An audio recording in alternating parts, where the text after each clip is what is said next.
لو عايزين تعرفوا أكتر عن الفيف هايلورون مويستشر تعالوا معايا النهاردة نزور مختبرات لوريال باريس. هنتكلم عن فعالية جودة وسلامة الفيف هايلورون مويستشر مع الدكتور أحمد بلتاجي اللي زار مختبرات لوريال باريس وقابل الخبراء وسألهم عن كل تفاصيل العلم والتكنولوجيا اللي ورا منتجات لوريال باريس.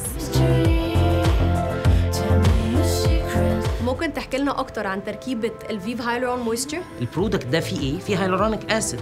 الهيالورونيك اسيد ده ماده ترطيب قويه، فلما استخدمها على جلدنا بتعمل لنا ترطيب. بنفس الكلام لما نستخدمها على الشعر بيفرق معانا في شكل شعرنا وترطيب شعرنا. عشان كده الفيف هايلورون مويستشر مميز بالهيالورونيك اسيد اللي موجود فيه. قد ايه الفيف هايلورون مويستشر فعال على الشعر وازاي حمض الهايلورونيك بيشتغل؟ بصي يا ليلى، حمض الهيالورونيك اسيد بيغلف الياف الشعر من غير ما يتقل وزن الشعرايه او تبان عليه زيوت. مجموعه الفيف هايلورون مويستشر بتخلي الشعر مترطب 10 مرات اكتر لمده 72 ساعه. وبين الاختبارات الكتيره والدقيقه اللي عملناها على المجموعه، اكتر اختبار اظهر فعاليته هو تمشيط الشعر قبل وبعد الاستخدام. هنشوف مع بعض دلوقتي اختبار التمشيط فرق ازاي. النتائج بتوري تحسن ملحوظ جدا لشعرايه صحيه اكتر، انعم ومترطبه وكلها حياه.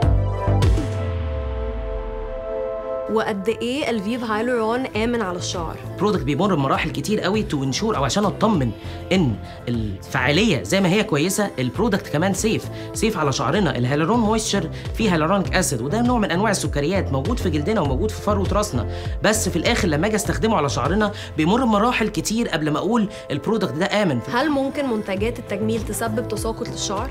سؤال مهم. تساقط الشعر هو جزء اساسي من دوره الشعر الطبيعيه، لكن لما يزيد عن حده ممكن يكون ده سبب نقص في نسبه الحديد او الفيتامينز، او ممكن يرتبط في التغيرات المناخيه او الهرمونات. ومستحضرات التجميل اللطيفه والامنه عمرها ما تكون سبب، بالعكس المستحضرات دي هي عموما بتساعد في الحفاظ على صحه الشعر وبتمنع او تخفف عمليه تساقط الشعر.